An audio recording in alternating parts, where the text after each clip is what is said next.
Welcome back, Gran Turismo fans. Fun in GT7 Episode 3. And this is the race that got me both a DR reset and the worst penalty I've ever had in the game, all in one race. So I end up just tapping Ricciocchi here in the braking zone slightly, but I deliberately don't take advantage of it. I deliberately stay behind him and try to let him carry on. He gets taken out by another driver anyway, and the game clearly thinks that was my fault. 10-second penalty, because why not? So the way the game works, every time there's contact with another driver, a barrier or a penalty, you lose SR. And what you're seeing here is all the occasions in one race where these things happened, which slowly chipped away at my SR and took me from SRS, albeit slightly damaged SRS, to a full-on reset. Metalate there, I think, just completely unaware that I was right behind him. So heading into the second chicane, second lap, carnage ensued ahead of me. We'll have a look at that in a minute. Driver on the right hand side gives us a perfect demonstration of how not to re-enter the track. Take note of this, because if not for the heavy ghosting, he would have taken out 3 more cars in the way he returned to track. So it all starts with this guy hitting Algebron, who then hits the other guys. And then our innocent friend here, to be honest with you, it's not his fault. He misses the chicane himself, and then he gets torpedoed by Algebron, who got torpedoed by someone else. But just because you've gone off track, you've still got to watch your re-entry. And if he hadn't ghosted there, he'd have taken me out, and the car next to me, and the car behind us. I don't know if the game damaged my SR for that, but yeah, it wasn't a great track re-entry. It wouldn't be a fun in GT7 video without a pleb moment. So that no doubt damaged my SR as well. Notice how I re-enter the track. I stay on my side of the road and don't need to kill anyone. And then this is the one that I think really sealed the deal. This is the one that nailed my coffin shut. So the driver in front gets a bit sideways on the exit and there's contact. Now I didn't wait because I deemed it as a racing incident. If we look at it from his perspective, he gets on the throttle and the car snaps twice. And when that happens in this turn, it's very hard to predict where that car's going to end up. So I'm trying not to hit him, but it happens. I judge it as a racing incident. But I have a feeling the game determined that as my fault anyway. At the very least, it's contact again. And that resulted in me being completely DR reset. So that was fun.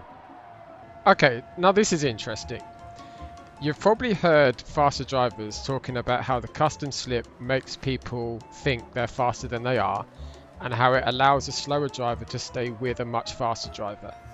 So the driver that just passed me there on the straight is much slower than me, and as soon as we get to the first corner, I overtake him because he's much slower through that corner and gets a much worse exit than me. And then we get to the end of that lap, and he utilizes the slipstream to come past me again.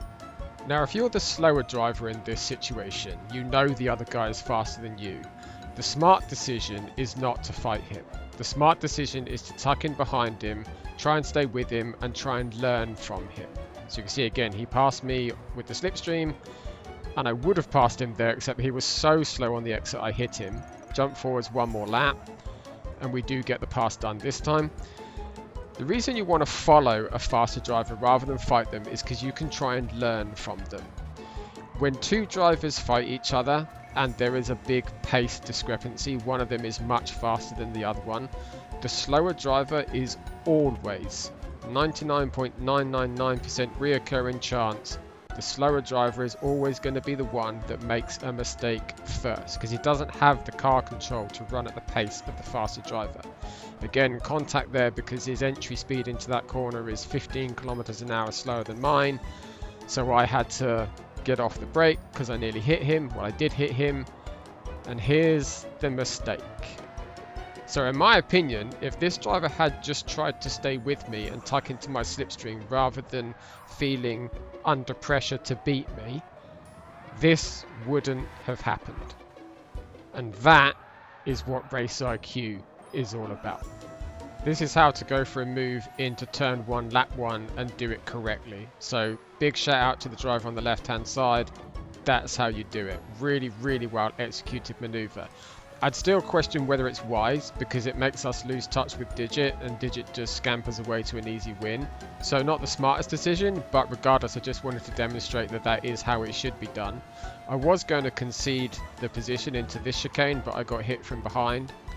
And again, both drivers trying to show each other respect, but he ends up naturally conceding to me because where I got hit from behind, I maintained the position. And here's a demonstration of how not to do a move into turn 1, lap 1. Now, I think this is a deliberate overtake attempt. I think this driver is deliberately braking late to see how many positions he can make, only to realise that probably wasn't the smartest idea. 7-second penalty to boot. I mean, it's turn 1, it's lap 1, and he actually hit Digit, who was on pole, so hard that Digit actually got reset. So, my days, just be patient, please. Here's why braking later doesn't work. So this driver has basically lost the position. The corner is mine. I've got a full-on overlap heading into the chicane, but he decides to try and fix that by braking later, which is extremely common. Someone's catching you, people brake later. You need to catch someone else, people try and brake later. And in this case, he tried to defend a position by braking later and just ended up taking out someone directly in front of him and not waiting. And here we have the exact same thing again, this time with a different driver, sees me pull out, realizes he's about to lose a position, so decides to defend it by braking later, ends up hitting the guy in front, taking a position unfairly with an unintentional push to pass, but doesn't return it. And here's the same driver, realizing that I'm ahead of him going into the braking zone and that I could go round the outside into the chicane. He just lets off the brake. So look at his braking input. This is not how you defend a position. He's 100% on the brake and then he just lets off the brake, runs deep into the corner and blocks the road. Again, I showed you earlier on that it's possible to go side by side through the chicane, so that's not how you defend. See now, real men don't save their plebery for the end of the race. We throw a curveball. Get it out of the way, turn 1, lap 1, perform an airborne re-entry to track, Dukes of Hazzard style, safe in the knowledge that you got your plebery out of the way, over and done with, and you can settle down and have a good race. In hindsight, not the best track re-entry. I was fortunate to get away with that. A very rare plebery moment from the man himself here. Digit, normally ice cold, incredibly consistent, rarely ever makes a mistake, but this track will catch you, and when this track catches you, your mistakes tend to look pretty impressive. And a reset just to add insult to injury. Some people seem to have difficulty grasping the concept that motorsport is a non-contact sport, so he bump draft me into this turn and then leans on me to make the turn. Yeah, it's a push to pass, mate. That it just is, I'm afraid. It's as simple as that. If you lean on someone to make the move, that's a push to pass. See, I demonstrated there how to do it correctly. That's how you do it correctly. But, you know, that's not going to be enough for you, is it, though? Because your ego is having a hard time with being overtaken. So you're just going to nudge me and push me wide.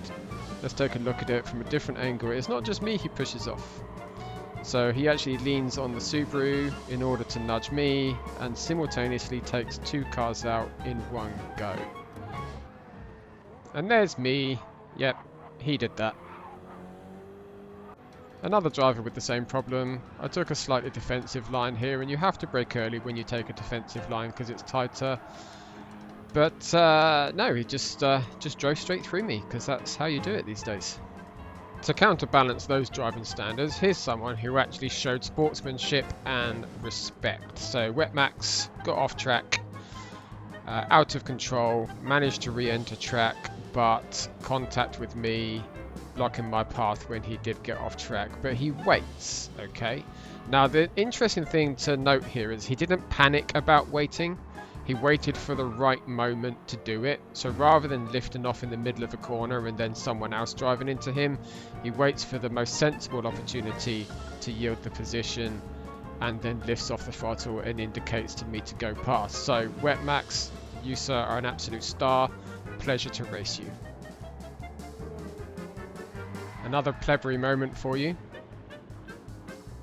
Raise your hand if you've done the same thing on the same corner.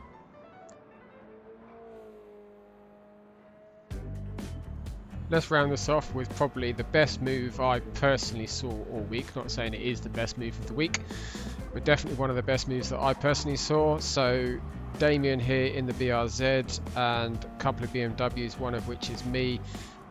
This move was really what made me realise I needed to switch to the BRZ, because the BRZ just has so much more cornering ability that he gets not just one BMW but two BMWs in as many corners. So yeah, pretty impressive move. And I did switch to the BRZ, and I do think it feels easier to drive around here. It just sticks like glue. Final clip, once again demonstrating what clean racing looks like. Ramster doesn't lean on me here in order to make the position. He makes sure that I'm given room. The straight line speed of the BMW keeps me in play, and Remy doesn't close the door because he knows I'm still there. Once again, this is what clean racing should look like. Alright guys, thank you very much for watching. You know what you got to do. Get out of here and go race.